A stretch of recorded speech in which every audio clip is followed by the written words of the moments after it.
자, 이쁜 손 모으고 함께 기도함으로 오늘 어린이주일 주예배를 하나님 앞에 함께 드리겠습니다. 함께 기도하겠습니다. 복되신 예수님, 예수님의 사랑과 은혜를 감사드립니다. 예수님은 어린아이들을 귀히 여기시고 어린아이와 같아야 천국에 들어갈 수 있다고 말씀하셨습니다. 오늘 특별히 꽃주일로 사랑하는 아이들을 위하여 우리가 함께 예배를 드립니다. 동경드림께 모든 어린이들이 행복한 주일이 되게 하여 주시고 오늘도 귀한 예배를 통하여 사랑하는 예수님의 마음을 우리 마음 가운데 본받는 귀한 시간이 되게 하여 주시옵소서. 우리 모두에게 하나님의 말씀을 가르쳐 주시옵소서. 우리가 잘 따르고 듣겠습니다. 주님께서 함께하여 주실 줄 믿고 감사드리며 예수님의 이름으로 기도했습니다. 아멘. 찬양드리겠습니다. 오늘은 예수님 마차라는 곡을 가져왔는데요.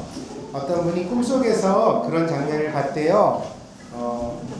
별이 쭉 뒤에 달을 갖다가 쭉 쫓아가는 거예요. 그래서 별로 된 마차를 갖다가 꿈에서 봤대요. 그래서 이 찬양을 만들었다고 해요. 우리 같이 들으면서 한번 배워보도록 하겠습니다. 오늘도 목사님이 율동 가르쳐줄 거예요. 노래부터 한번 배워볼게요. 같이 주세요.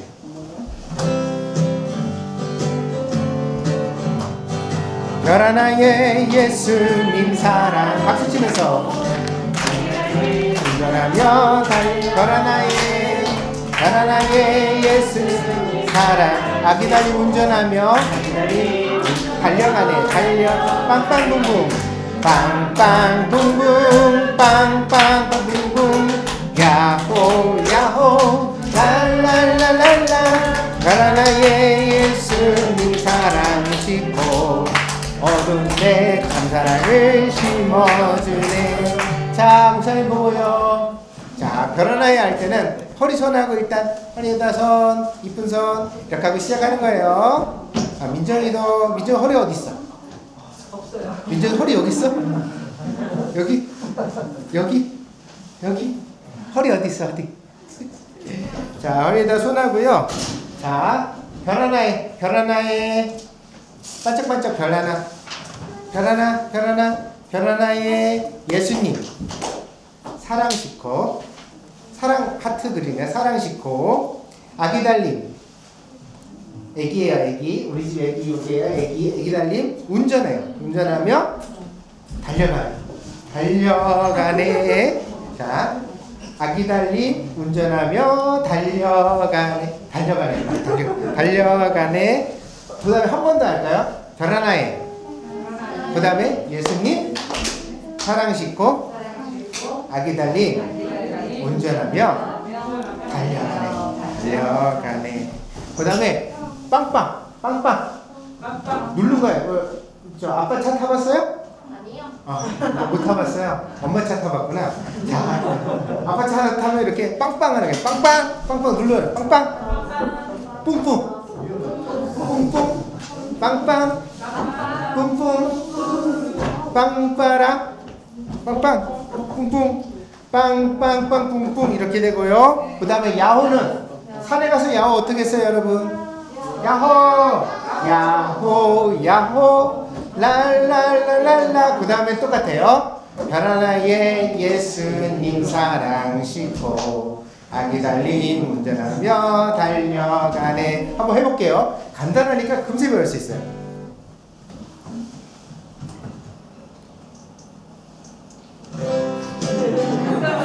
센스가 없어. 별 하나의 예수님 사랑 싣고 아기 달림 운전하며 달려가네. 별 하나의 예수님 사랑 싣고 아기 달림 운전하며 달려가네.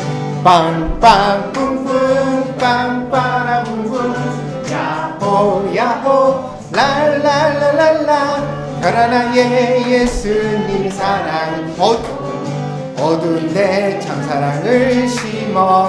자, 이거 안 했구나. 어두운데 눈 가리고 어두운데. 안경을 너무 깨끗이 닦아주셔서 안경을 만질 수가 없어요 지금. 어두운데 참사랑을 심어주네. 열심히 일하는 거예요. 자, 그래서 하는 거예요. 한번 두 번 불러볼 테니까 잘 따라오세요. 오늘 외워서 가야 돼.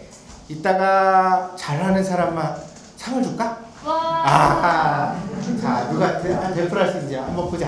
자, 한번 반주 주세요. 별 하나의 예수님 사랑 싣고 자기 달리 운전하며 달려가네. 별 하나의 예수님 사랑 싣고 자기 달리 운전하며 달려가네. 빵빵 붕붕 빵빠라붕붕 야호 야호 랄랄랄랄라. 별 하나의 예수님 사랑 어두운데 참 사랑을 심어. 한 번 더. 별 하나의 예수님 사랑 싣고 아기 달리 운전하며 달려가네. 별 하나의 예수님 사랑 싣고 아기 달리 운전하며 달려가네. 빵빵 붕붕 빵빠라붕붕 야호 야호 랄랄랄라. 별 하나의 예수님 사랑 어두운데 참 사랑을 심어주네. 자, 할 수 있겠어요? 네. 그럼 목사님 안 하고 여러분만 한번 해볼까? 목사님 노래는 불러줄게. 잘 하나 볼 거예요. 못하면 계속 이것만 해 오늘. 알았지? 자, 전주주세요. 별 하나의 예수님 사랑 아기 달리 운전하며 달려가네. 예수님 사랑 싣고 아기 달리 운전하며 달려가네. 꽃빵 붕붕 빵빠라붕붕 야호 야호 랄랄랄라. 별 하나의 예수님 사랑 어두운데 참 사랑을 심어주네. 아유, 우리 어린이들 다 똑똑해서 벌써 다 배운 것 같아요. 그래서 이제 하나님 말씀 전하고 그리고 우리 어린이들은 또 재미난 시간 갖도록 하겠습니다. 오늘 말씀은 고린도전서 11장 33절입니다. 자, 목사님 보고 목사님 따라하세요. 자, 여기 보고 눈을 주시고 여기 보고 목사님 따라하세요.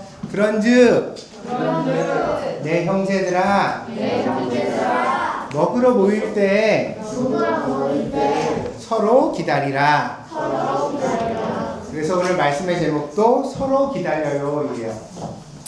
어떤 어린이들은 이런 이야기를 목사님한테 해주는 걸 들은 적이 있어요. 뭐라 그랬냐면 학교에서 공부 좀 안 하고 매일 체육 시간이랑 미술 시간만 있으면 좋겠대요. 그림 그리고 공 차고 그러다가 도시락 까먹고 또 공 차고 그러다가 집에 오고 또 학교 가가지고 공 차고 그림 그리고 공 차고 그림 그리다가 밥 먹고 집에 오고. 여러분 좋아요 안 좋아요? 좋아요. 어때요? 여러분도 그랬으면 좋겠어요? 그렇지만 매일 놀기만 하면 학교는 학교가 아닙니다. 매일 놀면 그건 학교가 아니라 뭐예요? 놀이터예요.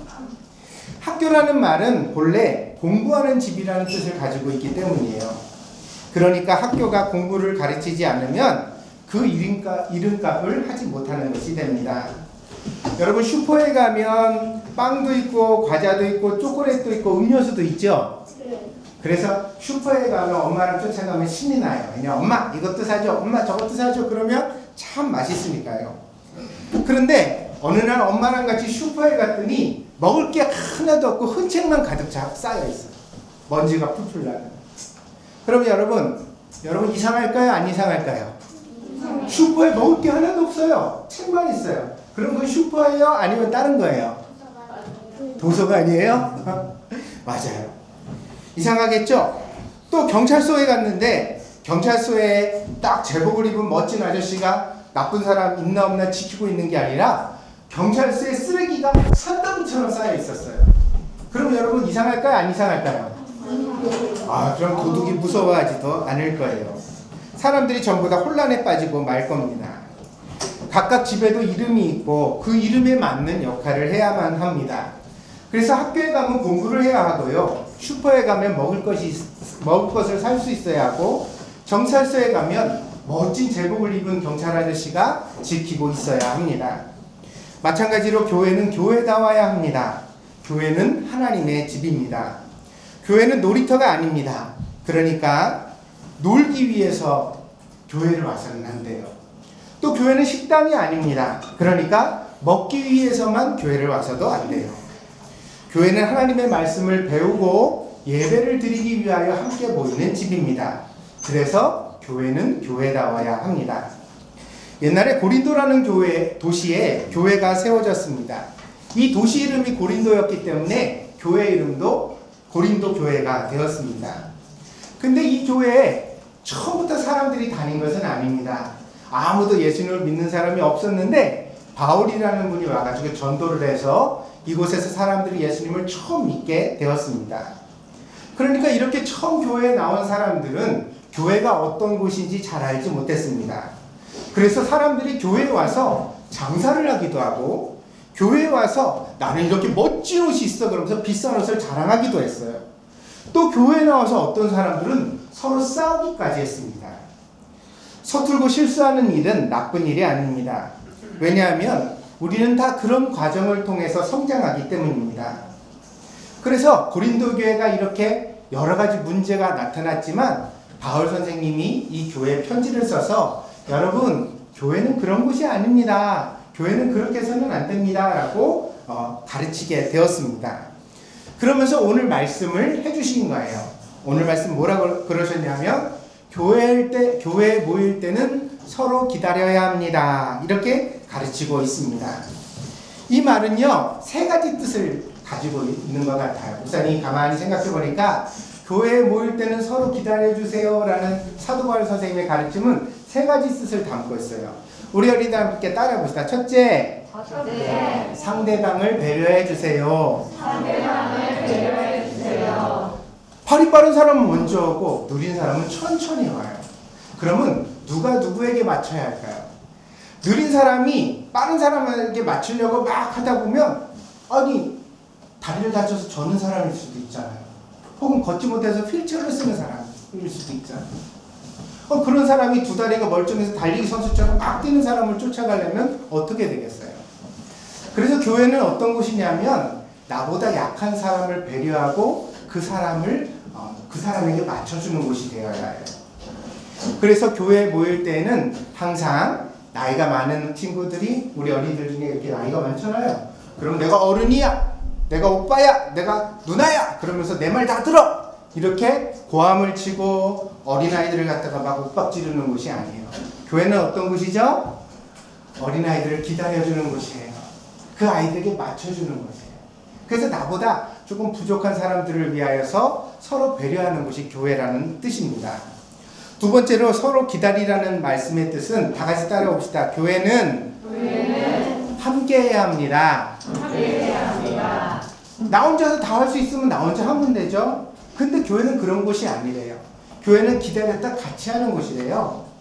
그래서 잘하는 사람도 혼자서 다 하면 안 돼요. 교회는 어떻게 해야 돼요? 힘이 조금 부족한 사람과 함께 힘을 합해서 함께 그 일을 해내는 그런 곳이 되어야 합니다. 그래서 여러분 교회 안에서도 이제 공작이나 이런 거 할 때가 있거든요. 차릉 만들기, 종이 접기 뭐 이런 걸 해요. 그러면은 언니들은 금세 뚝딱뚝딱 만들 수 있어요. 왜냐면 옛날에 많이 해봤으니까. 그래가지고 막 이렇게 접어가지고 뚝딱 만들어. 나 다 했어. 이제 난 놀 거야. 그러고 나서 뛰어나가면 우리 꼬마 친구들은 못 만들어서 이렇게 접는데도 잘 안 접히고 풀도 다 안 붙고 차력도 자꾸 떨어지고 그리고 속이 상해요. 언니들은 막 공차기하고 놀고 막 그러는데 나는 못해가지고 속이 상해요. 그러면 교회다운 거예요? 교회답지 못한 거예요? 교회답지 못한 거예요. 그럼 교회다운 것은 어떻게 해야 되죠? 함께 공놀이를 할 수 있도록 내가 먼저 끝났지만 아직 못 끝난 친구들을 옆에서 도와주고 챙겨주는 거예요. 그래서 다 같이 그 일을 같이 맞춰놓고 자 우리 이제 끝냈으니까 우리 같이 재밌게 놀자. 아멘? 알았어요? 그러니까 나만 혼자 잘났다고 1등이 대우받는 거 뭐든지 어디서나 1등 잘하는 사람만 대우받는 거는 교회 바깥에서나 그런 거예요. 교회는 어떻게 해야 돼요? 우리가 같이 이기는 법을 연습해야 하는 것입니다. 세 번째로 서로 기다려주라는 말씀의 뜻은 사랑으로 행해야 된다는 뜻입니다. 다 같이 따라해 봅시다. 사랑으로 행해요. 예. 교회 제일 중요한 게 사랑인 것 같아요. 목사님은 교회 와서 여러분들을 보면 너무 좋아해요. 왜 좋은지 아세요? 사랑하니까. 재진이 목사님 사랑해?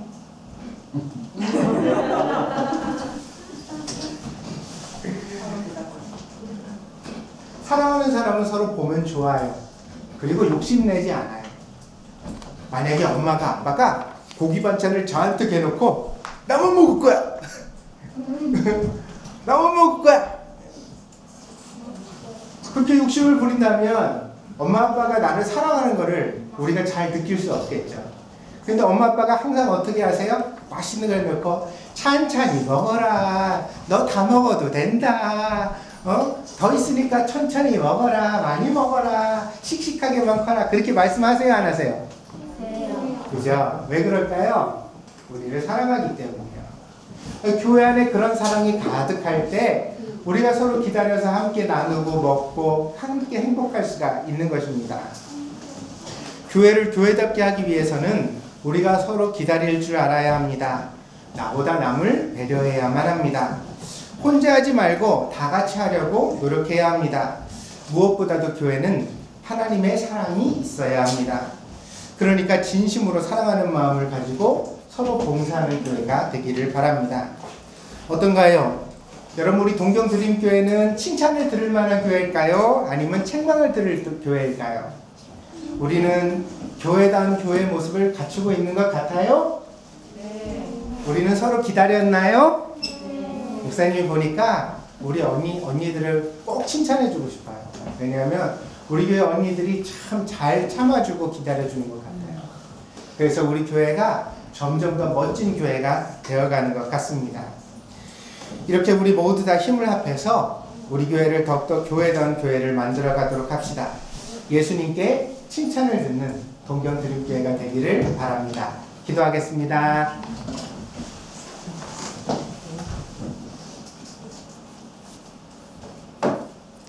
교회가 어떤 곳인지 모르고 처음에는 왔지만 예수님의 말씀을 배우면서 교회가 어떤 곳인지를 우리가 함께 알아가고 있습니다. 서로 기다려라. 그렇게 가르쳐 주신 사도 바울 선생님의 가르침을 우리가 마음에 새기면서 서로를 위해 배려하고 그리고 약한 사람에게 맞추어 함께하며 무엇보다도 서로를 뜨겁게 사랑하는 교회가 되게 하여 주시옵소서. 그리하여 우리 동경드림교회 어린이들이 더욱더 예수님을 닮은 사람으로 무럭무럭 자라가게 하여 주시옵소서. 감사를 드리며 예수님의 이름으로 기도했습니다. 네. 자, 이제 여러분은 가서 여러분 자유 시간 가지세요.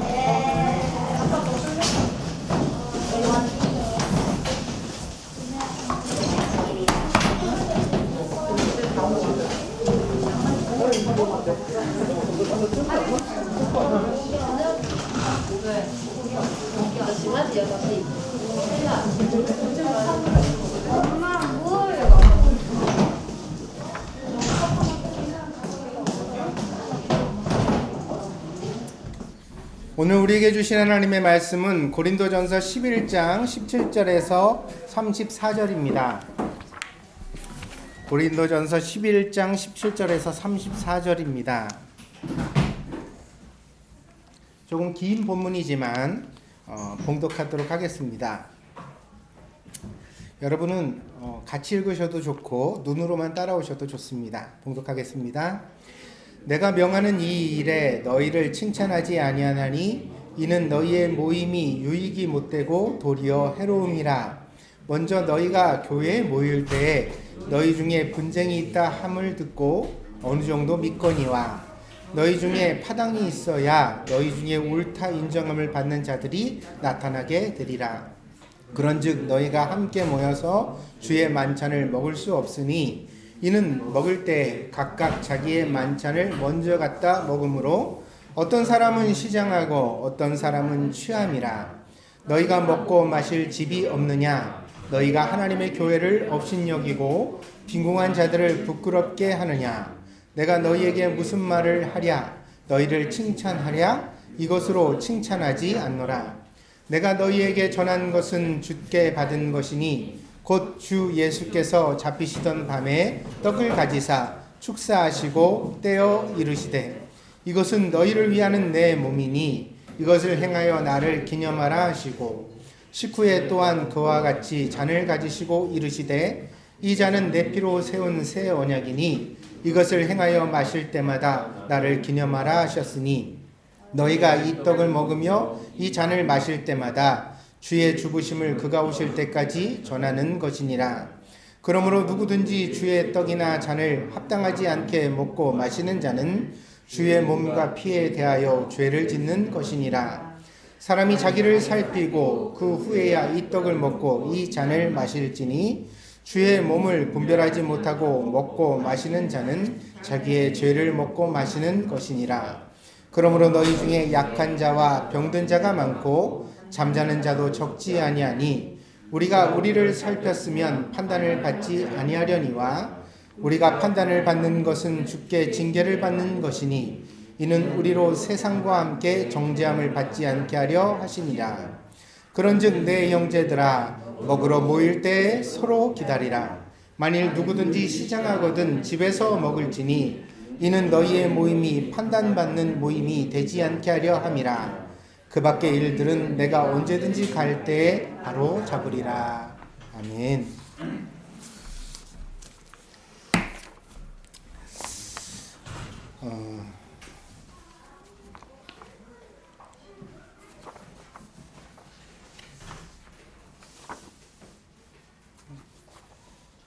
제가 나이를 50쯤 먹고 나서 생각을 해보니까 제가 교회 생활에서 사역을 처음 시작한 것이 주일학교였거든요. 그래서 20살에 전도사가 돼가지고 아이들에게 처음 설교를 시작했습니다. 그때 막 떨리는 마음으로 원고를 준비해서 그래 섰는데 애들은 처음부터 끝까지 큰 소리로 떠들고 장난치고 안 들어주고 그래서 설교를 하다가 화가 나서 하나님 말씀 전하는데 이렇게 시끄러! 그러면서 고함을 쳤던 기억이 지금 생생히 납니다.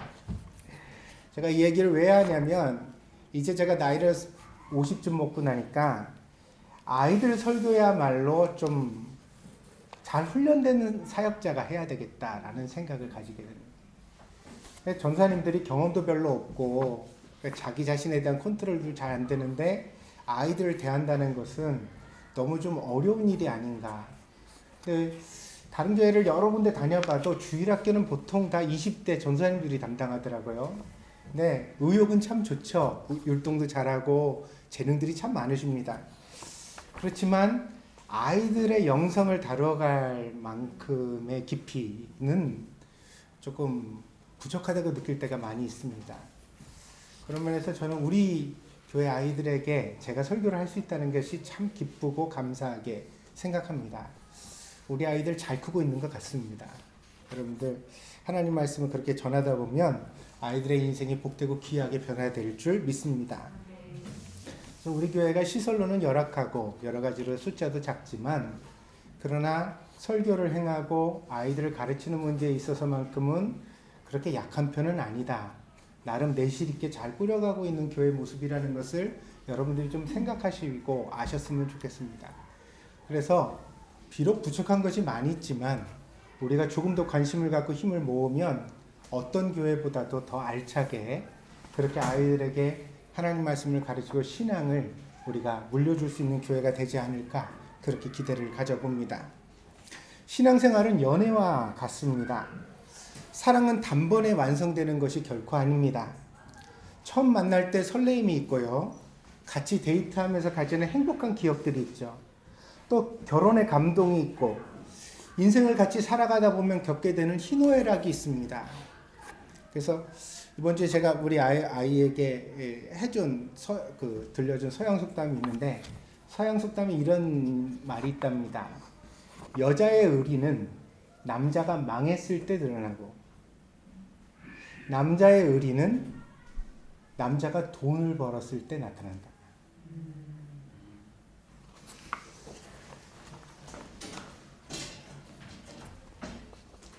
그 인생을 겪어가면서 희노애락을 우리가 이제 겪어가잖아요. 그 과정 속에서 사실은 우리의 사랑이 단련되어지고 어떻게 준비되어져 가는 겁니다.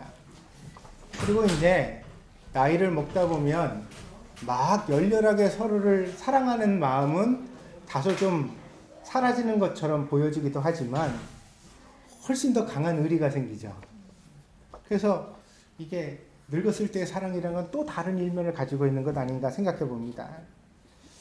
그래서 사랑을 단면적으로만 보면서 호르몬의 작용이라고 요즘 뇌과학자들이 그런 말을 하는 걸 많이 듣습니다. 뭐 뇌에서 도파민이 분비되고 뭐 그래서 호르몬이 작동하는 18개월이 최고다. 어떤 사람도 18개월을 못 넘는다 이런 얘기를 하는데 그것은 인간의 사랑에 대한 지나친 단순화요 과한 폄하가 아닌가 합니다. 그러니까 사랑이라는 것은 보다 더 깊은 내면을 가지고 있다. 우리가 어저께까지 막 데이트했던 설레는 시절만 사랑이라고 한정 짓지 마시고 아멘? 응? 목사님 요즘은 우리 와이프를 내가 사랑하지 않는 것 같습니다. 왜요? 설레지가 않습니다. 당연한 겁니다. 아니 10년도 설레고 20년도 설레면 심장병 걸려 죽죠. 그 어떻게 멀쩡하게 삶을 살겠습니까? 당연한 거죠. 근데 그 나이와 연령에 따라서 세월에 따라서 뭔가 좀 이렇게 옷을 색깔을 갈아입고 또 다른 사랑의 차원에 들어가는 겁니다. 신앙도 마찬가지입니다. 처음 교회에 나와 신앙생활을 하게 되시는 분들은 자신이 느끼고 경험하는 바를 신앙의 전부로 여기지 않았으면 좋겠습니다. 그래서 막 자기가 성경을 읽다가 말씀의 은혜를 받으면 이게 신앙생활인데 이걸 안 하나? 그래가지고 교회에 나이 드신 권사님이나 이런 분들 보면 성경에서 막 사람 이름도 헷갈리고 그죠? 다윗이랑 바울이랑 헷갈리기도 하고 막 이삭이랑 아브라함이랑 헷갈리기도 하고 막 이런 모습을 본단 말이에요. 그러면 은근히 내 마음속에서 상대를 무시하는 생각들. 성경도 모르는 게 무슨 권사님이야. 성경도 모르면서 어떻게 교회에서 일을 해. 이런 마음들이 드는 거예요. 근데 이제 사랑이 다양한 얼굴을 가지고 있는 것처럼 신앙도 그런 일면들이 있다는 거죠. 그래서 내가 알고 내가 느끼는 것만 신앙의 전부라고 여기면 안 됩니다. 그렇게 되는 순간 우리는 편협한 사고 속에서 남을 정죄하는 바리새인들로 변질되기 때문입니다. 그래서 일반적인 생각보다 훨씬 심오하고 깊은 이면이 있다는 사실을 이해하고 항상 신앙생활을 해갈 때는 겸손하기를 노력하는 저와 여러분들이 되어지기를 바랍니다. 그래서 목사도 내가 알고 있는 신앙의 상태에서 교인들을 다 평가하고 판단하려고 들지 말아야 하고 교인들 역시도 그러합니다. 여러분이 아는 게 절대로 전부일 리가 없습니다. 하나님을 성경이 광대하시다고 그러잖아요. 얼마나 크신 하나님인데 그 하나님을 내가 다 알고 이해해요. 그러면 나의 지능의 범주 안에 들어오는 하나님이라면 그분이 과연 하나님이실 수 있겠는가? 그래서 내가 생각하는 도덕, 내가 생각하는 정의, 내가 생각하는 옳고 그름의 판단을 신앙생활을 할 때는 어때요? 겸손하게 내려놓을 줄 알아야 합니다. 고린도는 유명한 도시였습니다. 당시에 고린도 사람이라는 말이 흔히 유행을 했는데 이 말의 뜻은 타락한 사람이라는 뜻이었습니다. 그래서 고린도 사람이라는 말이 명예롭지 않았습니다. 그만큼 이 도시는 향락이 발달했고 온갖 부도덕한 일이 생겨나는 도시였습니다. 그런데 그 도시에 교회가 생겨났습니다. 사도행전을 보면 바울의 2차 전도 여행 때 사도 바울이 고린도에 가서 그곳에 복음을 전하고 교회를 개척했습니다. 사도행전 18장 1절에서 11절 사이에 이 고린도에 대한 이야기가 나오는데 여기에 보면 사도 바울은 고린도에 1년 6개월 동안 머무르면서 하나님 말씀을 전했다고 되어져 있습니다. 그것이 시작이 되어 고린도 교회는 성장해 갔고 나중에는 아주 큰 교회가 되었습니다. 그래서 유럽 선교를 할 때 이 고린도 교회가 늘 거점이 되어지고 후원을 하는 그런 역할을 하는 교회가 되었습니다. 그러나 사람은 그 출신과 경험을 쉽게 벗어나지 못합니다. 이것은 어찌 보면 당연한 일입니다. 태어나고 자라며 살아온 날의 경험이 언제나 현재를 지배하고 미래에 지대한 영향을 끼치는 것이 사람이기 때문입니다. 그러니까 이렇게 죄가 많은 도시 속에서 어린 시절부터 보냈던 사람들은 신앙생활을 한다고 해서 갑자기 거룩해지거나 갑자기 하나님 말씀을 다 지킬 수 있는 사람이 결코 될 수 없었다는 것입니다. 그 결과 고린도 교회는 다양한 문제들을 노출했습니다. 그리고 그 문제들에 대하여 사도 바울이 가르침을 주는 편지를 썼는데 그것이 바로 고린도 전서와 고린도 후서였던 것입니다. 그래서 이 편지가 우리에게 참 유익한 것은 그 당시에는 어떻게 사람이 이럴 수가 있어? 라고 말하는 많은 문제들이 교회 안에 일어났다는 거예요. 근데 오늘날 고린도서를 읽으면서 우리가 보면 이게 누구 문제예요? 오늘 우리 문제예요. 우리가 똑같은 일들을 겪는 것들을 보게 되어집니다. 그래서 여러 가지 상황 가운데 고린도 교회는 현대 교회에 전하는 하나님의 아주 특별한 메시지를 담고 있는 그런 교회였다고 할 수가 있습니다. 한마디로 죄가 많은 곳에 하나님의 은혜가 넘쳤던 것입니다. 여러분, 우리는 평생 인생을 살면서 누구에게 가장 화를 많이 낼까요? 여러분 한번 생각해 보세요. 상상해 보세요. 여러분이 가장 화를 많이 내는 사람이 누구예요? 그 사람을 지금 떠올려 보세요. 누구한테 화를 내시죠? 최근의 연구 결과에 따르면 동서양을 막론하고 가장 화를 많이 받는 사람은 엄마라고 합니다. 그런데 이 문제에 대하여 뇌과학에서 재미난 해석을 해주고 있습니다. 사람이 뇌에 있어서요, 자기 자신을 인식하는 부분이 어딘가를 파악해 봤더니 그게 전전두엽이랍니다. 뇌의 앞부분이죠. 여기서 자기를 인식한답니다. 그런데 그 다음에 타인과 관계를 가지면서 다른 사람, 타자를 인식할 때 이 전전두엽을 기준으로 하여서 자기가 사랑하는 것만큼 거리를 두고 저장해 나간다는 거죠. 그래서 내가 가장 사랑하는 사람은 전전두엽 바로 옆이나 바로 그 자리에다가 그 사람을 인식시켜요. 그리고 조금 더 먼 사람은 뒤로 밀려나요. 그래서 저 후두엽까지 나한테 별로 상관이 없는 사람, 알기는 아는 사람, 지인 같은 사람들은 뒤편에다가 멀리 저장을 해둔다는 것입니다. 그런데 여기에서 바로 착시가 일어나게 됩니다. 왜냐하면 가장 자기가 사랑하고 가까이 여기는 사람을 자아를 인식하는 전전두엽과 가까이 두다 보니까 그 사람을 나와 동일시하는 경향이 나타난다는 거예요. 그래서 사랑이라는 것이 뭐냐 이렇게 과학적으로 분석을 하면 사랑이라는 것은 나와 타자를 분리하지 않는 것이라는 거예요. 내가 그 사람을 나하고 똑같이 느끼기 시작할 때, 내가 느끼는 걸 그 사람한테 강요하기 시작할 때, 그게 바로 무슨 말이냐면 내가 그 사람을 진짜 사랑하고 있다는 뜻이라는 거예요. 그래서 아이들이 왜 엄마한테 화를 내느냐?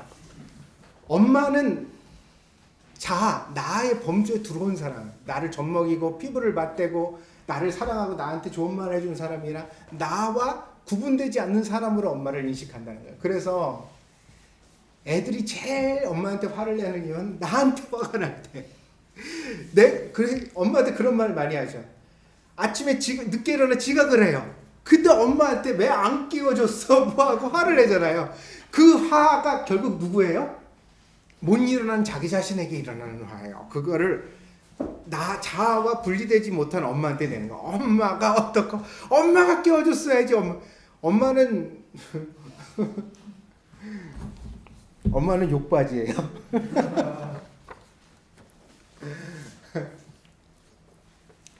근데 여러분, 이것이 어린아이에게만 나타나는 특징일까요? 절대로 그렇지 않습니다. 제가 여러분들에게 지금 최근에 자기 자신을 돌아보라고 말씀드렸던 것이에요. 무슨 얘기냐? 여러분이 요즘 가장 화내는 사람을 여러분이 가장 사랑하는 사람이에요. 가장 의지하는 사람이에요. 그 사람이 없으면 제일 불편할 사람, 응? 그 사람이 나를 좀 만족시켜줬으면 좋겠는 사람, 그 사람이 내 마음을 좀 알아줬으면 좋겠는 사람을 향하여 여러분은 계속 화를 내고 있습니다.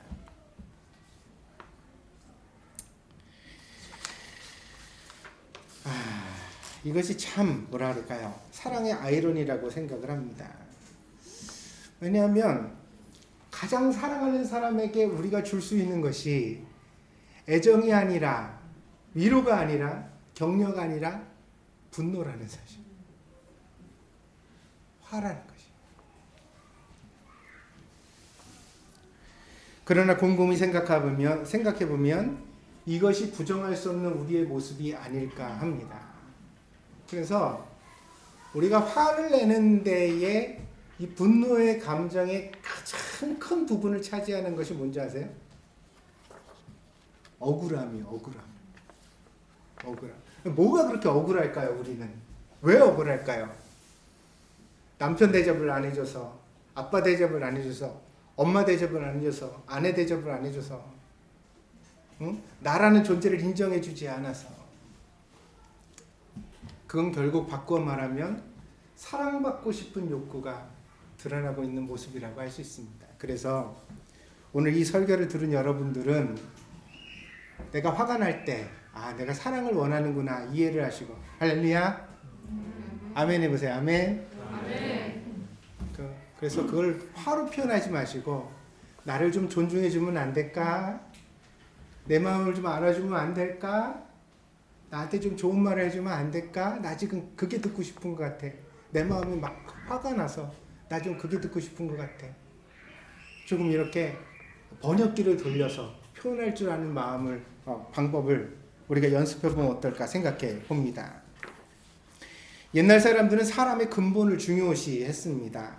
그래서 근본 없는 놈이라는 말은 참 심한 욕설로 쓰여지기도 했습니다. 그렇다면 사람의 근본이란 무엇일까요? 어떤 사람들은 그것을 예의 혹은 가정교육, 그 사람의 출신이라고 이해하는 것 같습니다. 그러나 사람 다음의 가장 근본은 사랑입니다. 진심으로 누군가를 사랑하지 못하는 사람이야말로 근본이 없는 사람입니다. 그래서 소시오패스니 그런 사람 있잖아요.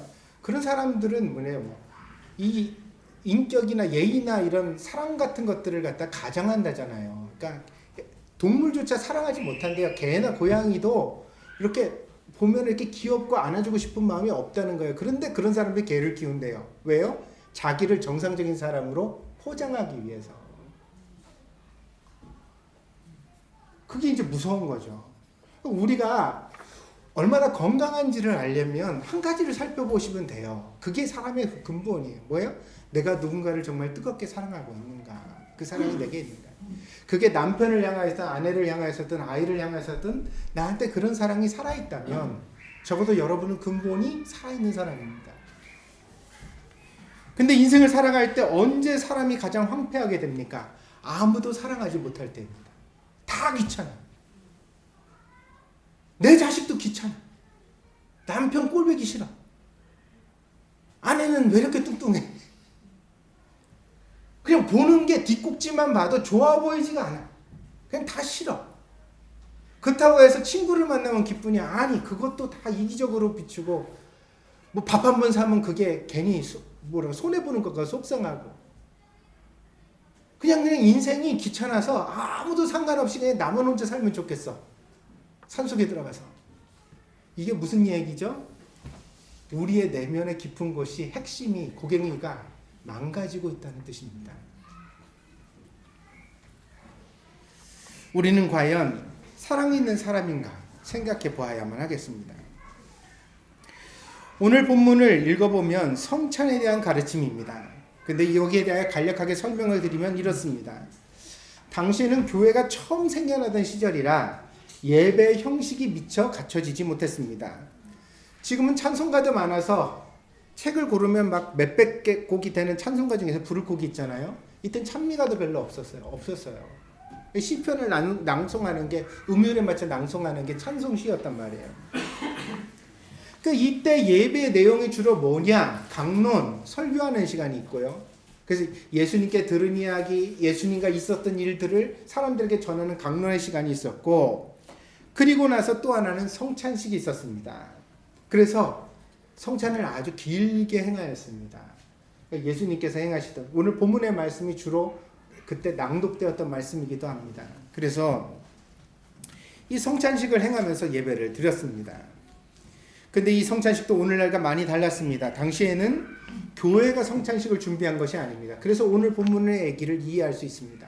무슨 이야기냐면 사람들이 자기가 성찬식 때 먹을 음식을 각자 자기 집에서 준비를 해왔단 말이에요. 자기 앞에 이렇게 차려놓고 예배를 드리는 중에 그걸로 이것은 주님이 나를 위하여 흘리신 보혈입니다. 그러면 포도주를 따라가지고 이렇게 마시고, 없는 사람은 값싼 포도주를, 부자는 비싼 포도주를, 더 부자는 많이, 그것도 하인이 들어와가지고 옆에서 노예가 이렇게 따라주면서 그걸 마시는 그런 풍속으로 예배를 드려졌다는 것입니다. 이런 방식은 곧 빈부의 차이, 신분의 차이를 그대로 드러나게 했습니다. 아무도 예상하지 못한 결과들이 교회에 나타났습니다. 왜냐하면 신분이 높은 사람은 막 대접을 받고, 신분이 천한 사람들은 교회에서도 소외되어지고 배고프고, 그래서 오늘 본문의 말씀 가운데서도 그런 이야기가 나오죠. 너희가 먹을 것이 없어가지고 교회 와서 먹냐? 뭐 이런 이야기가 나오는데, 어떤 사람은 시장하다 그랬잖아요. 배고프다 뜻입니다. 교회 와서 예배를 드리면서 배고픈 사람들이 있었고, 어떤 사람은 너무 과하게 먹는 사람들이 있었다는 것입니다. 약간의 시간이 지났음에도 이런 문제가 개선되지 못하자 그것을 방치하지 않고 가르친 것이 오늘 본문과 같은 고린도서의 가르침인 것입니다. 결과적으로 그리스도의 사랑을 실현하라고 가르치고 있습니다. 바울은 본문에서 교회와 집을 구분할 것을 요구합니다. 교인들이 그렇게 해야 한다는 것입니다. 우리는 보통 이런 설교를 많이 듣거든요. 예배당 안에서만 신앙생활을 하면 어떡합니까? 교회 안이나 교회 밖이나 여러분은 한결같은 그리스도인이 되어야 합니다. 아멘? 그죠? 교회 왔을 때만 다 멋있는 옷 입고 믿음 있는 척하고 밖에 나가서는 막 자기 멋대로 살면 안 되죠. 교회 안과 교회 밖이 같은 신자가 되어야 합니다. 이중적인 태도를 취하지 말라는 뜻입니다. 바울도 이런 신실한 태도, 정직한 인격에 대하여는 찬성하고 있습니다. 그러나 바울은 오늘 본문에서 교회와 집을 구분할 것을 또한 성도들에게 요구합니다. 그것은 교회의 예배를 통하여 거룩하게 성장해 가라는 뜻입니다. 집은 우리의 자유가 보장되는 공간입니다. 우리가 원하는 대로 먹고, 원하는 대로 말하고, 원하는 대로 살아갈 곳이 우리의 집입니다. 그러나 이렇게 자유만 중요시하면 사람은 자기의 부족함을 메우고 성장할 수 없습니다. 경건이라는 것은 우리의 방식을 버리고 예수님의 방식을 쫓아가는 것인데, 그렇다면 집에서와 같이 교회에서도 자유롭다면 우리는 경건을 어디서 새롭게 습득하고 연습해 갈 것인가? 그래서 사도 바울은 오늘 본문에서 집에서의 행동과 교회에서의 행동은 달라야 한다. 조금 장소를 구분해라. 집에서 자유롭게 살아가다가도 교회에 와서는 하나님의 뜻이 무엇인지를 고민하고 조금 그 행동을 거룩하게 하기 위하여 노력하라고 가르치고 있는 것입니다. 집에서 하는 말이, 집에서 먹는 음식이, 집에서 하는 행동이 그대로 교회에서 지속되는 것은 우리의 영적인 생활을 방해할 수 있다고 가르치는 것입니다. 한국의 기독교는 조선 말에 처음 문을 두드렸습니다. 여러분이 잘 아는 바와 같이 흥선대원군의 세국정책에 막혀서 기독교는 초기에 심한 박해를 받았습니다. 그러다가 본격적으로 선교 활동을 하게 된 것이 일제시대입니다. 당시 조선은 망한 나라였고 사회적으로도 피폐하여 많은 문제를 겪고 있었습니다. 특히 초기 선교사들의 기록을 보면 이 조선 말 그리고 일제시대에 있어서의 모습은 노름이 그렇게 성행을 했고, 남자들이 도박을 너무 좋아했대요. 일할 생각은 안 하고 다 모여서 맨날 투전판, 화투 치고 이렇게 해가지고 다 가산을 탕진하는, 그리고 또 돈만 잃으면 말도 안 해. 돈 잃고 속상하면 그걸 뭘로? 술로 풀었어요. 그래서 술 취해 있고, 여자들이 싹바늘질을 하고 빨래를 갖다가 하고 막 그래가지고 막 열 몇씩 되는 자식들을 간간히 먹여 살리는 그런 사회적 환경을 보게 되었다는 것입니다. 그래서 초기의 선교사들은 복음과 함께 금주와 금연의 맹세를 교인들에게 요구합니다. 이것이 지금까지 남아서 한국의 교회들은 유독 집사의 서약에서 주초를 금한다는 맹세를 지금까지도 계속하고 있습니다. 그래서 집사님이 되는 분들은 교회 안에서 나는 서약을 합니다 이러면서 주의를 잘 지킬 것이고 뭐 이렇게 나가다가 주초를 금하고 이렇게 주가 뭐야? 술을 금하고 그 다음에 담배를 금한다는 서약을 하고 있는 것입니다. 그러나 시대가 바뀌고 사회도 변했습니다. 지금은 술과 담배가 사회적 해악의 근원이 결코 아닙니다. 오히려 지금은 어떠냐면 돈을 숭배하고 이기심과 탐욕에 물들어서 사람이 거짓으로 살아가는 것이 훨씬 더 심각한 문제입니다. 교회에 다니는 집사들이 장사를 하면서 막 사람을 속이는 상행위를 하고, 그죠? 사업을 하는 분들이 세금을 갖다가 막 탈루해가지고 그러면서 11조는 꼬박꼬박 교회 갖다 내고, 얼마 전에 그 서울시 공무원들이 세금 고액 체납자를 잡으러 갔어요.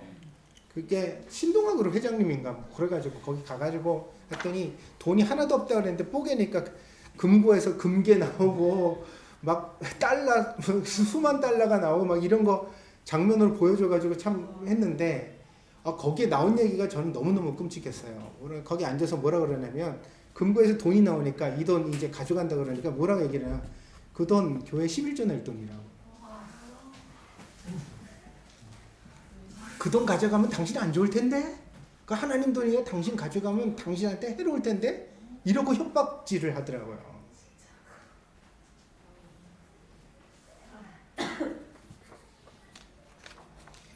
한국 교회가 초기 선교사들이 말했던 주초를 금한다는 윤리 광령에서 한 발짝도 못 나가고 있다는 건 큰 문제입니다. 집사쯤 되면 저는 새롭게 이런 맹세를 놔야 될 거예요. 나는 세금을 탈루하지 않겠으며 이런 거. 나는 공무원한테 뇌물을 주지 않겠으며. 나는 내 사업장에서 일하는 종사원들의 임금을 내가 해먹는 일을 하지 않겠으며, 절대로 그 임금을 보장하여서 최저임금 이상을 주겠으며. 그러니까 한국 교회가 가지고 있는 근본적인 문제를 다시 돌아봐야 될 때가 되지 않았느냐 생각되어집니다. 제가 동경에 부임한 이후에도 이 문제에 대해 칼럼도 쓰고 설교도 몇 번 했습니다. 그래서 우리 교회 오신 지 몇 년 안 되신 분들은 처음 듣는 얘기일 수도 있지만 저는 사실 이 얘기를 몇 번을 하고 있습니다. 계속해서.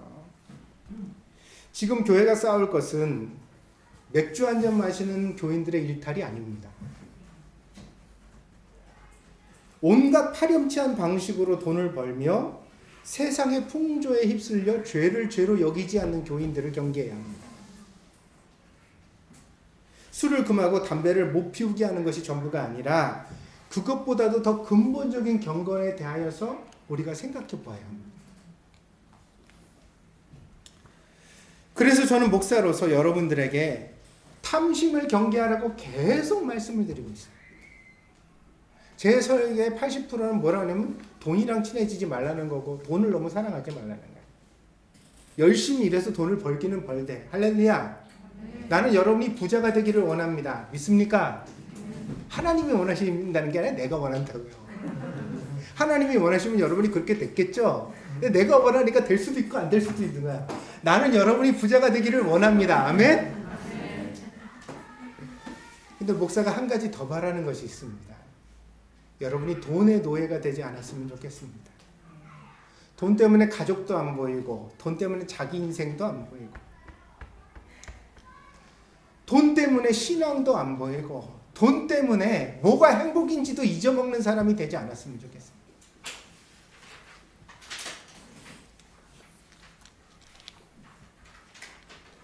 그렇다고 동경들에게 목사는 백해무익하다는 담배를 권하거나 술을 잘 마시자고 설교하는 것은 아닙니다. 이번에 캠프 가자고 그랬더니 목사님 맥주 가져가도 됩니까? 이런 얘기가 들리던데 안 됩니다. 안 돼요. 안 돼요.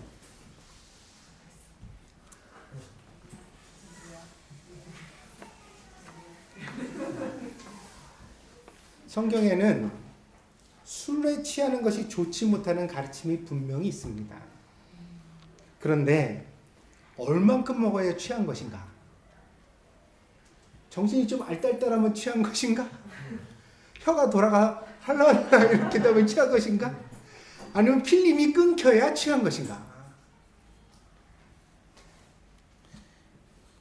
그렇다고 해서 술을 먹는 모든 것들을 마치 독약을 먹는 것처럼 금지해야만 마땅한가? 그렇다면 물로 포도주를 만드신 예수님의 기적은 어떻게 해석할까요? 혼인잔치가 즐거움이 끝나지 않기를 원하셔서 물로 포도주를 만드셨던 예수님. 또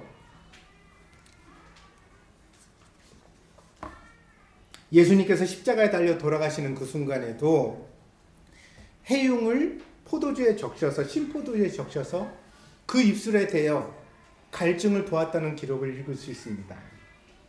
그러니까 여러분 삼풍백화점 무너졌던 기억 여러분 있으시죠? 거기서 여대생 하나가 20 며칠 만에 구조를 받았어요. 어떻게 살아나왔냐 그랬더니 무너진 그 잔의 틈 사이에 찡겨가지고 다 있는데 20일 굶을 수는 있었대요. 뭐가 제일 문제였어요? 물이 없는 거. 탈수가 되면 죽는다는 거예요. 그거 어떻게 떼요? 그때 어떻게 떼요? 소변을 받아가지고 그걸 마셔서 살았어요.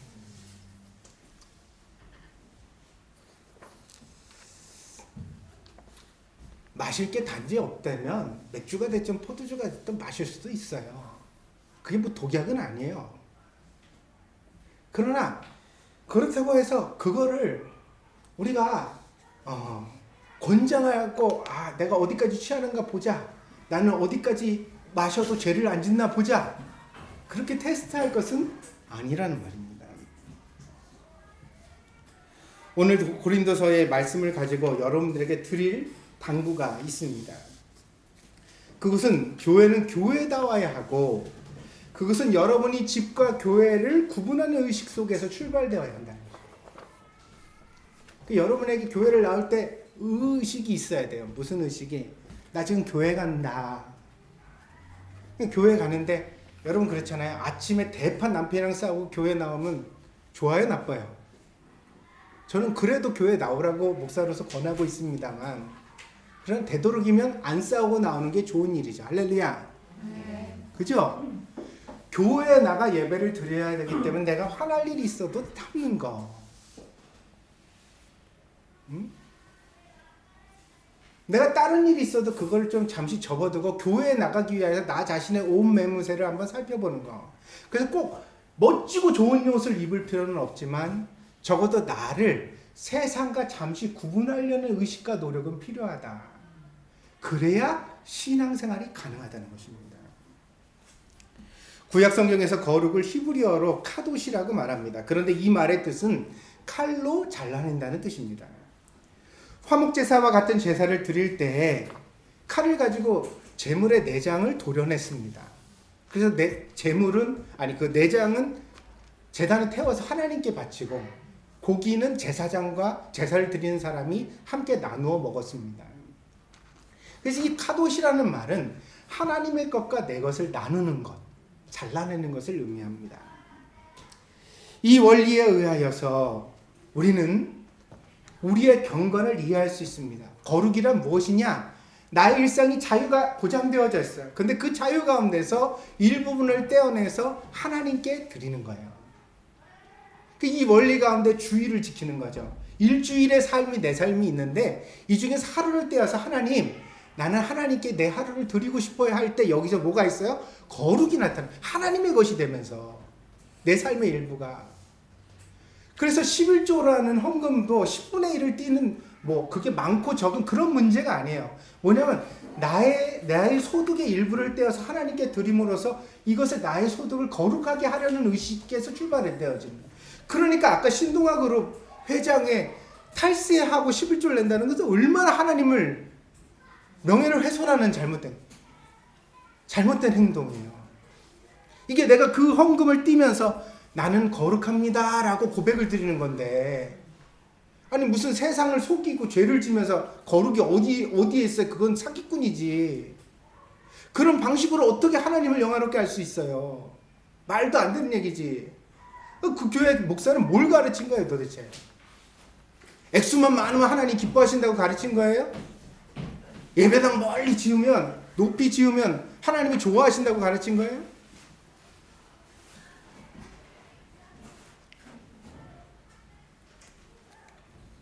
그래서 우리는 이 삶의 원리를 우리의 삶에 확장해 가야 합니다. 그러니까 하나님께 바쳐진 말이 있어야 되고, 하나님께 바쳐진 생각이 있어야 되고, 하나님께 바쳐진 내 인생이 있어야 돼. 그것이 점점 더 확장돼 가는 게 신앙생활이에요. 애들한테 엄마들이 이런 말 하시면 참 좋아요. 야, 너 주일이기 때문에 너 살았다. 너 엄마가 교회 가기 때문에 너 은혜 받았다. 이게 무슨 말인지 아세요? 내 삶의 일부분이 하나님께 구분되었다는 거예요. 애들이 그걸 받으면서 무슨 생각을 할까요? 아, 교회를 가기 위해서 엄마가 다르구나. 달라지는구나. 교회 가는 사람은 그래야 되는 거구나. 남편이랑 아내가 부부싸움을 하는데 예수님 때문에 내가 참는다? 엄청나게 좋은 얘기죠. 이게 신앙생활이에요. 이게 신앙생활이라고. 할 말 다 하고 싸울 거 다 싸우고 있는 대로 화를 내고 나서 골방에 들어가 기도해. 나 건드리지 마. 나 상처받아서 하나님이랑 풀어야 돼.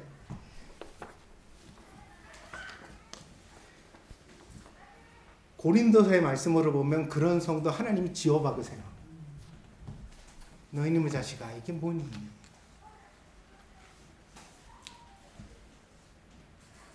여러분, 신앙생활을 나를 위해서 하면 안 됩니다. 믿습니까? 내가 위로받으려고, 내가 마음이 편하려고, 나 괜찮으려고 신앙생활 하는 것은 신앙생활이 아니에요. 그건 사기예요. 자기 기만이고 하나님을 속되게 만드는 거예요. 신앙생활은 뭐냐? 하나님과의 나와의 관계를 통하여 누군가를 유익하게 하는 일이에요. 신앙생활을 한다는 것은 누군가에게 은혜가 흘러들어가는 일이에요. 하나님 때문에 내가 참는다. 하나님 때문에 내가 승질을 안 낸다. 하나님 때문에 내가 손해본다. 거기 신앙생활이 있는 겁니다. 하나님께 바쳐진 삶의 요체는 사랑입니다.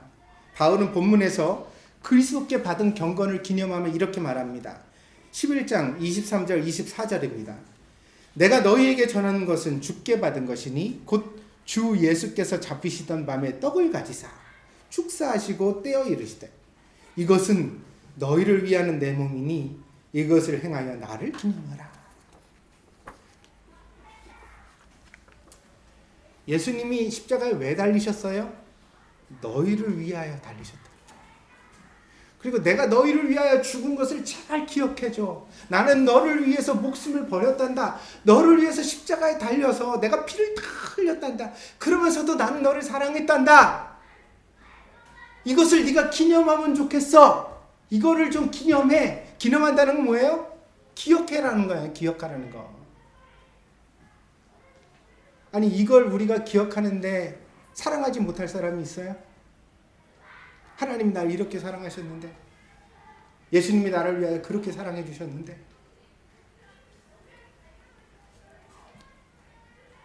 천사람이 모이면 천개의 우주가 생긴다는 말이 있습니다. 이렇게 사람은 각자 다르기 때문에 천차만별이라는 말이 생겼습니다. 교회는 믿음의 공동체입니다. 교회는 예수 그리스도를 주로 시인하는 한 믿음 속에 통일돼야 합니다. 그러나 모든 사람의 믿음의 수준이 그 질량이 똑같은 것은 아닙니다. 새로 입교한 사람도 있고 이제 막 걸음마를 뗀 사람도 있습니다. 아주 교회 오래 다녀서 익숙한 사람도 있습니다. 심지어 어떤 분은 교회를 구경하러 나오기도 합니다. 그런데 교회가 예수님의 사랑을 가지고 거룩과 경건을 가르칩니다. 그런데 거룩과 경건을 추구해 나갈 때 이 방식이 절대로 폭력적이어서는 안 된다는 것입니다. 우리가 안 먹으니까 너도 먹지 마. 만약에 네가 먹는다면 저주를 받게 될 거야. 너는 우리 공동체에 못 들어와. 너는 우리의 일원이 될 수가 없어. 우리 식구가 되고 싶으면 네가 이전에 행하던 모든 것들을 끊고 와. 깨끗해져서 와. 달라져서 와. 그래야 우리는 너를 받아들일 수 있어. 이런 방식은 절대로 예수님의 방식이 아닙니다. 우리는 강요할 것이 아니라 설득하고 감동시켜야 합니다. 이게 교회의 능력입니다. 어떻게 해야 한다고요? 설득하고 감동시켜야 돼요. 그래서 교회가 어려운 것입니다. 각각의 사람들을 이해하고 적절하게 잘 대응해 가야 합니다. 33절에서 서로 기다리라는 말씀은 단지 식사를 같은 시간에 시작하라는 말이 아니라 바로 그런 의미를 담아내고 있는 것입니다. 너희들 수준이 전부 다르지? 근데 수준이 조금 높다고 해가지고 너무 우쭐대거나 주장하는 태도를 가지지 마. 그건 신앙 아니야. 우리가 신앙이 있다면 신앙의 수준이 어린 사람들을 배려해줘야 돼. 같이 키를 맞춰야 돼.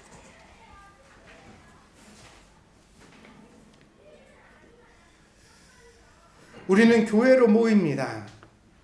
예배당을 따로 가지지 못한 형편에서 허름한 집회소에 모이는 우리들이 교회에 나올 때마다 교회에 가고 있다는 의식을 가지는 것은 쉽지 않아 보입니다.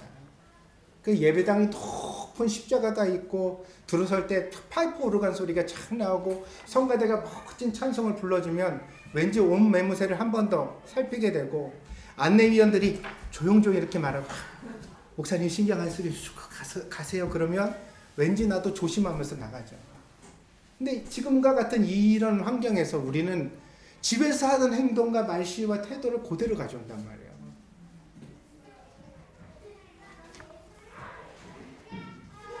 이거는 뭐 목사님이 설교를 하는 분위기의 문제가 아니에요. 뭐가 뭐냐? 내가 은혜 받을 만한 마음의 준비가 되느냐. 내가 간 교회에 와서 설교를 잘 듣고. 여러분,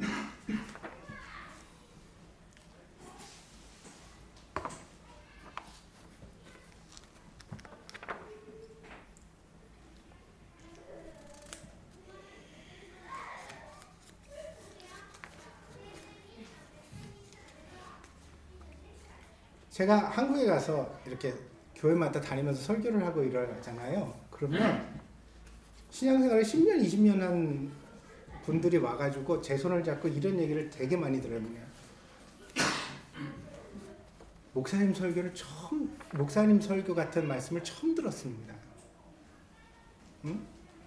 이런 얘기를 제가 들어본 적이 없습니다. 그럼 저 오늘 되게 고민에 빠졌습니다. 그러면서 가는 분들이 되게 많아요. 다음에 가보면 또 그런 분들이 좋은 열매를 맺고 있고.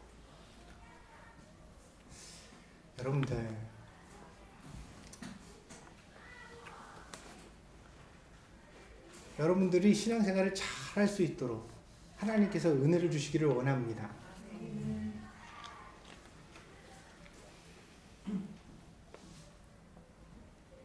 더 감동적인 말씀과 진실한 기도 속에서 우리가 함께 그런 교회를 이루려고 노력해 가야 합니다. 눈에 보이는 외관이 아니라 우리 마음의 상태를 통해서 성도들이 점점 더 성도답게 되어지는 거예요. 가정마다 큰 소리가 잦아들고 할렐루야. 자기 나름대로 막 자유롭게 살아가던 삶의 질서가 좀 잡혀가면서 교회를 다니니까 뭔가 좀 좋네.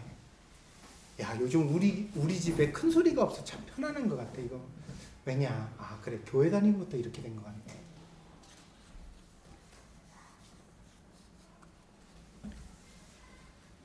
그러므로 여러분 모일 때마다 거룩을 생각해 주십시오. 집에서 쓰던 말, 집에서 하던 행동, 집에서 하던 생각들을 멈추고 그리스도의 것으로 여러분 자신을 채우려고 다시 한번 돌아보는 예배 시간이 되어주기를 바랍니다.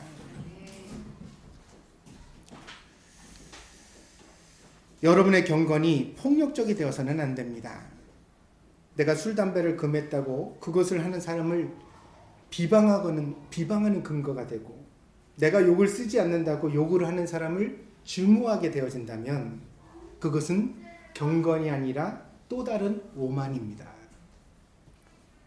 예수님은 경건하신 분으로서 경건하지 못한 우리들을 위해 죽으셨습니다. 이 예수님의 사랑을 본받으라고 우리에게 말씀하셔서 우리는 예배를 드리는 것입니다. 그러므로 그 사랑이 교회의 요체입니다. 우리는 정죄할 것이 아니라 이해해야 하고 그리고 어떻게 사랑할 것인가를 고민해 가야 합니다. 나와 다른 사람을 어떻게 사랑할 것인가. 믿음이 적은 사람들을 밀어주고 끌어주어 함께 그리스도의 길을 걸어가야 합니다. 그렇게 하는 과정을 통해 그 사람만 도움을 받는 것이 아니라 그렇게 노력을 하는 나 자신도 믿음 안에서 성장해 가는 줄 믿습니다. 그래서 은혜는요, 참 신비한 건데, 목사가 평생을 신앙생활을 하면서 배우게 된 원리가 그겁니다. 은혜는 주는 사람에게 넘칩니다. 믿습니까? 내가 손해보려고 할 때, 내가 섬기려고 할 때, 내가 뭐든지 뭘 하려고 할 때, 그렇게 하고 나면 내가 소진될 것 같지만 사실은 그렇게 해가는 과정을 통해서 내가 충만해지고 내가 더 넘치는 사람이 되는 것입니다. 이것이 믿음의 비밀이요, 하나님의 뜻인 것입니다. 이 원리를 잘 이해하고 마음에 새겨서 교회다운 교회를 이루어가는 저와 여러분들이 되어주기를 바랍니다. 그래서 오늘 말씀을 통해 제가 여러분들에게 답을 드려요. 무슨 얘기냐? 여러분의 가정 속에 자유가 있기를 바랍니다. 세상 편하십시오. 그러니까 가정 속에서 여러분들이 사람이 가면을 쓰고 살아갈 수는 없잖아요. 그러니까 반바지도 입고 자기의 원래 말투도 드러나고 행동도 드러나는 거예요. 그거를 가정에서조차 숨기려고 하고 달라지려고 하면 너무 스트레스가 돼서 사람이 세상 집에 들어오면 스트레스가 풀려야 됩니다. 믿습니까? 근데 집에서 스트레스를 받는 존재가 되면 안 되는 거예요. 그러니까 여러분이 생겨난 모양대로 사세요. 살면서 양해를 구하세요. 단지 여러분이 그렇게 완벽하지는 않다는 사실은 꼭 아시길 바랍니다. 응? 그냥 내가 다 완벽해서 다 판단하고 다 정지하고 이러려고 하지 말고, 나도 부족하다. 따라해보시죠. 나도 부족하다. 그러니까 가끔 이런 말을 해주세요. 날 좀 이해해줘. 나도 부족한지 알아. 노력할게. 그러면서 편안하게 지내는 거예요. 이런 모습도 있고 저런 모습도 있고. 근데 교회를 올 때는 여러분들이 집에서 하던 행동, 집에서 먹던 음식, 집에서 하던 생각의 방식들을 내려놓으려는 태도와 각오를 가지고 오세요. 할렐루야. 여기 와서는 좀 노력해 보려고, 말도 곱게 하려고 하고. 가식 떠는 거 아니냐? 아니요. 가식이 아니라 연습하는 거예요. 교회에서 연습을 해서 그게 집에까지 가면 더 좋습니다. 할렐루야. 그게 당장 되지 않더라도 실망하지 말라고요. 그 연습을 통해서 조금씩 우리 자신을 가다듬는 거예요.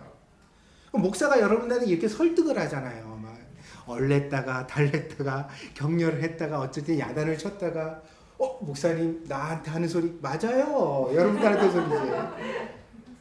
제 사모한테 그런 얘기가 들리더라고요. 우리 목사님 설교하면 나한테 하는 소리 같다는 얘기를 하시더라고요. 그 은혜 받는 거예요, 그게. 그럼 목사가 설교를 하는데 다 남 얘기만 하고 있으면 그게 무슨 설교예요? 내 얘기하는 것 같아야 그게 설교죠. 성령이 그렇게 들리게 하시는 거예요. 여러분 은혜 받는 줄 믿습니다. 그 은혜 받고서 어떻게 해요? 내가 조금 더 노력해 봐야 되겠다. 그러니까 하나님이 여러분의 한계를 너무 잘 아세요. 뭐냐? 여러분이 결심한다고 한 달 가는 법이 없어. 기껏해야 맥시멈 좋은 사람 일주일 가나봐. 그러니까 일주일 단위로 끊으셨잖아. 다음 주에 와서 다시 들으라고. 그러니까 너무 자기를요, 너무 강인하다고 생각하고 나는 한번 결심하면 끝까지 지키는 사람이야. 나는 안 보면 절대 안 봐. 나한테 잘못하면 끝장나. 이런 말 하지 마요. 여러분 그렇게 대단한 사람 아니야. 속심은 되게 여리여고 약해. 목사가 여기다 대고 설교를 해도 나한테 하는 소리처럼 들리잖아. 그런 여러분들을 하나님이 은혜 주셔서 조금씩 바꿔가신다는 사실입니다. 그러니까 여러분이 교회 나올 때 기대만 가지고 오시면 돼요. 뭐냐면 하나님이 나한테 어떤 은혜를 주실까? 할렐루야. 그 마음 가지고 오세요. 그러니까 교회 와서 우리도 일수놀이 좀 해볼까? 집사님 오야 돼가지고 우리 개 하자, 개. 하지 마세요, 그런 거. 그런 거 하지 마세요. 요번에 신제품이 나왔는데 교회 와서 교인들한테 한번 팔아볼까? 아니, 교회 나와서는 성도들한테 그냥 여러분 좋아서 주는 건 좋아. 근데 이득을 보고 자기가 그걸 장사하려고 그러면 그 마음 먹고 교회 나오는 순간 은혜는 떠나는 거예요. 하지 마요, 그런 거. 맥주 한 잔 집에서 드세요. 교회 와서 마실 생각 말고. 그거까지 뭐라고 안 한다니까. 아멘? 그런 태도를 통하여서 하나님과의 관계 속에서 여러분들이 점점 더 성숙해 가기를 원합니다. 그래서 우리가 목표로 하는 그리스도인이 뭐냐? 그러면 술, 담배를 절대로 안 하고 남에게 예의 바르게 인사하는 성도냐? 아닙니다. 여러분 안에 진심으로 그리스도의 사랑이 살아있는 성도입니다. 남을 볼 때 나쁘게 보이지 않고 다 좋게 보이고, 할렐루야. 입에서 비난과 불평이 나가는 게 아니라 칭찬과 격려가 나가고, 할렐루야. 내 마음이 평화로워서 이렇게 사람을 보고 있으면 그냥 마음이 편해. 나도 모르게 웃음이 나와. 그래서 이렇게 하회탈처럼 웃는 주름이 져지고 이마에 새겨졌다 내 천자가 사라지고, 할렐루야. 돈 걱정이 안 되고 사람과의 사이에서 받는 스트레스가 점점점 내려놔지고, 어떻게 하나님이 해주시겠지, 할렐루야. 내가 그렇게 먹으려고 노력해서가 아니에요. 은혜 받으면 저절로 그렇게 된다니까. 마음이 그렇게 돼요.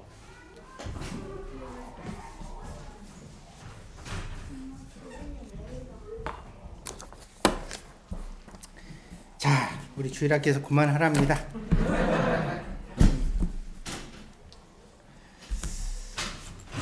기도하겠습니다.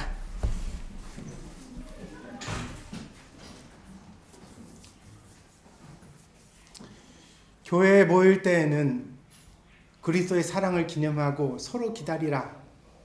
그 가르침을 우리가 마음에 새깁니다. 교회다운 교회는 어떤 교회일까요? 주님은 우리에게 그리스도의 사랑을 간직하라고 지키라고 말씀하십니다. 우리 동경드림교회는 성도들이 서로 모일 때 예수님의 사랑을 중심에 두고 서로를 바라볼 수 있는 교회가 되게 하여 주시옵소서. 그리하여서 교회에 모여 함께 예배를 드림으로 부부가 서로 사랑하게 되어지고 자녀가 이뻐 보이고 내가 살아가는 삶의 자리에서 만나는 사람들에게 따뜻할 수 있는 사람이 되게 하여 주시옵소서. 그 사랑이 누군가를 설득하고 감동시켜서 억지로가 아니라 진심으로 기쁨으로 함께 예배에 나올 수 있는 사람들이 많아지게 하여 주시옵소서. 이 일을 위하여 우리가 진짜 신앙생활 하기를 원합니다. 예수님, 신앙생활을 하는 척만 하지 않게 하여 주시옵소서.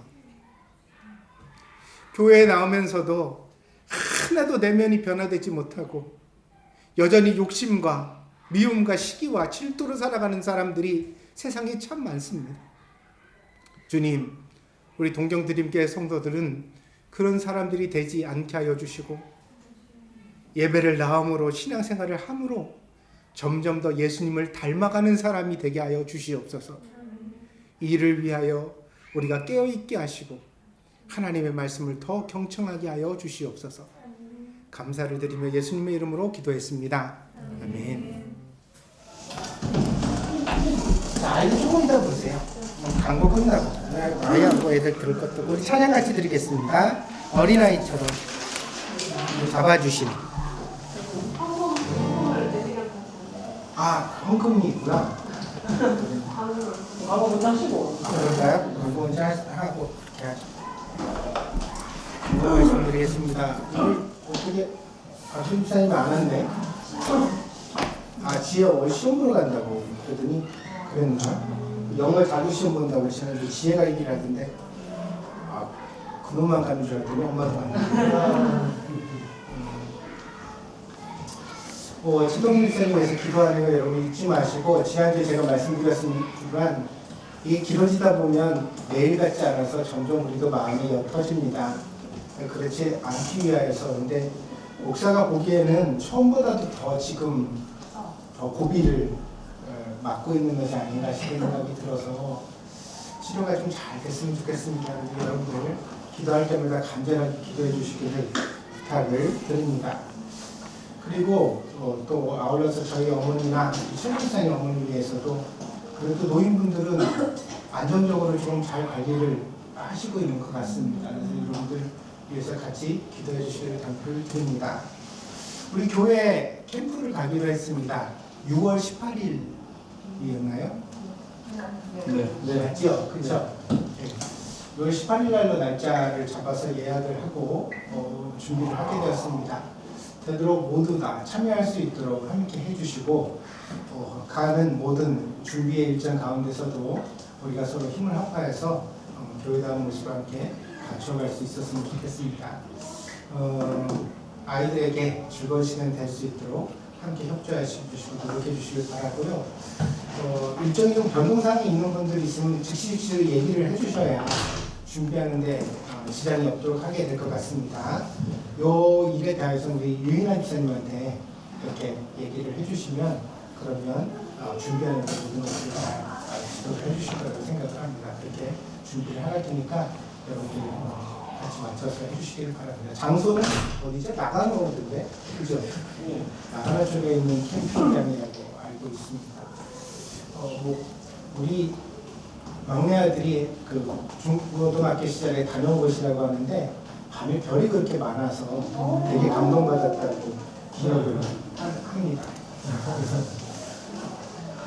별 보러 갑시다.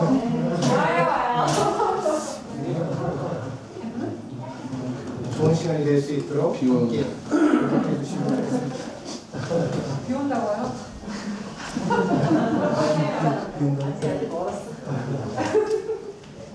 태풍이 오더라도 그날만 피해가도록 어떻게 해주시겠죠. 이동을 가져봅시다. 그리고 제 일도 얘기를 좀 드리게 됐습니다. 갑자기 좀 일이 생겨가지고요. 다음 주 지나서 제가 한국에 잠깐 다녀와야 될 것 같습니다. 그래서 잠깐 한2주 정도 예배를 비우게 되지 않을까 싶습니다. 어떤 일인지 여러분들 설명을 드려야 마땅할 것 같습니다. 이 코로나 상황이 끝나는데 지금 필리핀, 버마, 태국, 미얀마, 베트남 이런 쪽에 있는 선교사님들이 대거 이제 한국에 들어오시는 일정들이 밀려져 있어요. 어떤 분들이 주로 이게 오시냐면 사모님들이 아픈 분들이나 본인들 이제 가족한테 문제가 생기고 이런 분들이 이제 한국에 오셔야 되는 상황이 되는데 한국도 교회가 경제적으로 되게 어려운 상황들이고 그래서 여러 가지로 이제 지원하는 프로그램들이 선교사 센터도 원래 건물을 갖다 이렇게 임대해가지고 선교 사역을 하고 있었는데 지난 2년 동안 교회들 임대료도 못 낼 형편이 되어지고 헌금이 줄어들고 이러니까 건물들 다 내놓고 교회 일부를 이렇게 들어가서 하게 되어졌고 여러 가지 상황이 되게 안 좋게 된 상황이 됐습니다. 그래가지고 이 경제적 문제가 잘 어려운 고민의 문제가 되어진 상황인데 이걸 이번에 해결을 조금 해야 될 것 같아요. 어떻게든 좀 지원을 해야 될 것 같아요. 교회가 맨투맨으로 교회당 선교사님들을 맡아가지고 매칭을 해서 도와주는 사역을 하기로 그래서 치료를 받으시거나 한국에 체세하는 비용 같은 것들을 교회에서 이렇게 지원하는 것들을 갖다가 하기로 했는데 그 과정에 이제 제가 조금 뽑혀서 가야 되는 상황이 됐어요. 제가 가서 설교를 하면 그게 헌금이 많이 나오거든요. 그래서 목사님 꼭 오셔야 된다고 나한테 자꾸 그냥 안 가려고 그랬는데 그래서 제가 사실은 이번 일정이 우리 집사람 탄신일이 들어있어요.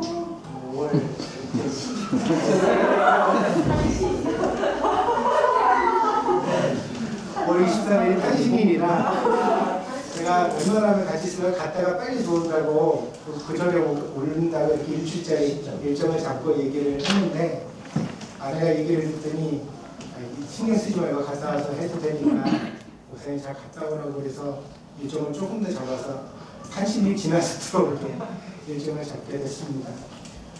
예. 연도 목사가 필요해서 또 누군가에게 도움이 되기 위해서 가는 거니까 이해를 해주시고 여러분들 같이 기도해 주시면 좋겠습니다. 그래서 아무튼 잘 가서 잘 하고 올 수 있도록 그렇게 저도 그리고 가는 김에 장모님도 올해가 8순이시거든요. 그래서 제가 그때는 못 나가지만 미리 가서 한번 뵙고 오도록 그렇게 할 테니까 여러분들 목사가 보고 싶으시겠지만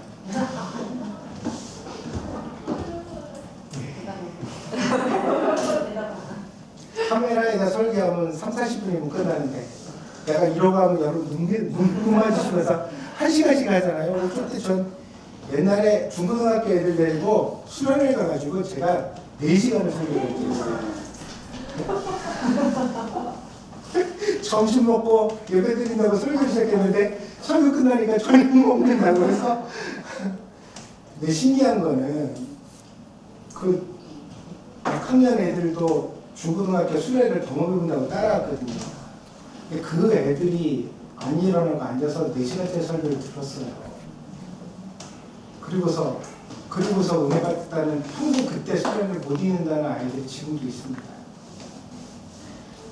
여러분들 하여튼 목사가 보고 싶겠지만 기다리면 또 와서 좋은 얘기를 듣도록 하겠습니다. 자, 기도 부탁드립니다. 우리가 사실 힘든 것 같지만 우리 힘든 건 아무것도 아닌 사람들이 너무너무 많습니다. 그래서 그런 상황들을 생각하면서 우리가 있는 힘이라도 좀 더 보태고 도움이 될 수 있도록 그렇게 했으면 좋겠습니다. 그래서 동경드림교회는 재정적으로 넉넉해서 성경을 막 드리는 교회는 아니지만 그래도 목사가 가서 그런 면에서 도움이 되니까 여러분이 조금 이렇게 불편을 감수하는 것들이 그런 면에서 유익이 있다는 것들을 이해하시면 되겠습니다. 자, 다른 관계가 없으시면 우리 아이들 불러서 찬양을 드리고 우리 기도를 하겠습니다. 잡아주시면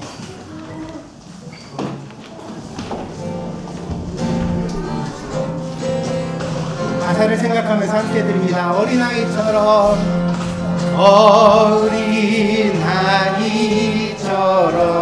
그저 오라 하시네. 그저 오라 하시네. 나를 잡아주시네. 주의 강한 손으로 잡아주시네. 할렐루야. 거룩한 주님 잡아주시네. 할렐루야. 거룩한 주님. 가난한 마음으로 주께 가기만 하면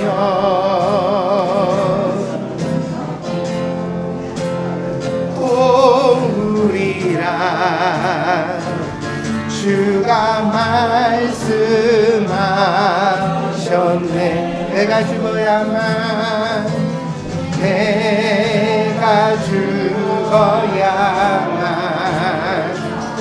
많은 열매 맺지.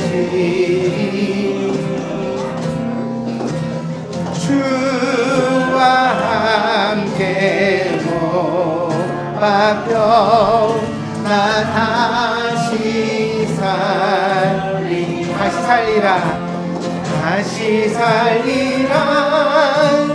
할렐루야. 거룩한 주 다시 살리라. 할렐루야. 거룩한 주 하늘 보좌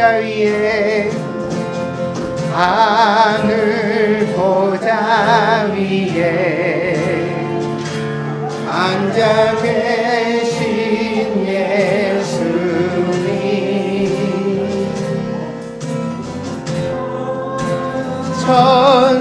천사들도 모두 모여 경배해.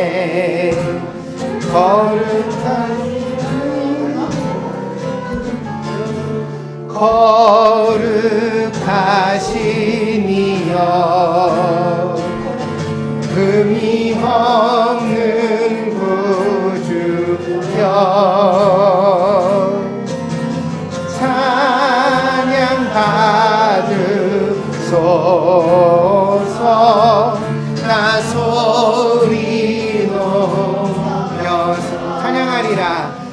찬양하리라 할렐루야 거룩한 주님 찬양하리라 할렐루야 거룩한 주님. 아멘. 자, 다른 거 없습니다. 이 시간에는 같이 기도하고 그리고 축도 예배를 펴도록 하겠습니다. 우리 같이 기도합니다. 손 이쁘게 모으고 기도하겠습니다. 사랑의 하나님, 오늘도 귀한 교회가 함께 마음을 다해 예배를 드리고 어린아이로부터 장년에 이르기까지 정성과 마음을 담아 하나님 앞에 귀한 것을 구별하여 드렸습니다. 하나님, 우리 모든 성도들의 마음을 기뻐 받아주시고 하나님의 은혜와 축복으로 채워주시기를 원합니다. 그리하여서 우리 교회 모든 성도들이 이번 일주일도 건강하도록 지켜주시고 날마다 하나님 안에서 행복하고 기쁘게 살아가는 보람 있는 한 주간이 될 수 있도록 축복하여 주시옵소서. 무엇보다도 사랑하는 우리 아이들을 위하여 축복합니다. 이 시간에 예수님께서 그 능력의 손길을 어린아이들 머리 위에 펼치사 주님 저들에게 지혜를 주시고 총명을 주시고 건강을 더하여 주시기를 원합니다. 그리하여 날마다 가정이 기쁨이 되는 복된 아이들로 자라갈 수 있도록 하나님 축복하여 주시옵소서. 부부가 서로 바라볼 때 사랑이 있게 하셔서 존경하며 사랑하여 살아가게 하시고 자녀들을 양육할 때 욕심이 아니라 하나님의 말씀으로 주의 교양과 훈계로 양육하는 복된 가정 되게 하여 주시옵소서. 땀 흘려 수고하여 번 정직한 물질을 가지고 교회를 섬기며 저들의 가정을 잘 꾸리고 또한 아버지 하나님 소외된 이웃들에게 선한 일을 행할 수 있는 능력 있는 가정들이 되게 하여 주시옵소서. 이를 위하여 우리 사랑하는 엄마 아빠들도 건강으로 지켜주시기를 원합니다. 주님, 몸도 마음도 건강하게 하셔서 날마다 보람 있는 귀한 삶을 살아갈 수 있는 아름다운 종들이 되게 하여 주시옵소서. 저들의 일터에도 복을 주시옵소서. 함께 일하는 사람들이 좋은 동료가 되게 하여 주시고 항상 아버지 하나님 안에서 보람이 넘치는 귀한 직장이 될 수 있도록 하나님 인도하여 주시옵소서. 무엇보다도 저들의 마음에 그리스도의 평강을 주시기를 원합니다. 하나님의 자녀는 어디를 가나 빛과 소금이 되어야 할 줄 믿습니다. 주님 사랑하는 동경드림교회 성도들이 가는 곳곳마다 하나님의 영광이 나타나게 하여 주시고 빛과 소금의 역할을 감당하는 복된 성도들 다 될 수 있도록 인도하여 주시옵소서. 이 세상을 닮지 않게 하시고 세상과 구별된 거룩한 성도로 살아서 하나님의 기쁨이 되는 하나님께서 정말 귀하게 여기시는 아름다운 성도들이 다 될 수 있도록 축복하여 주시옵소서. 지금은 우리 교회 머리가 되시는 예수 그리스도의 한량없는 은혜와 아버지 하나님의 변함이 없는 그 사랑하심과 날마다 그리스도의 말씀을 통하여 우리를 선한 길로 인도해 가시는 보혜사 성령님의 교통하시며 내재하시며 충만하신 역사가 오늘 사랑하는 동경드림교회에 나온 귀한 성도들 머리 위에 저들의 가정과 직장과 학업 위에 저들의 모든 삶의 자리 위에 지금으로부터 영원히 함께 계실지어다.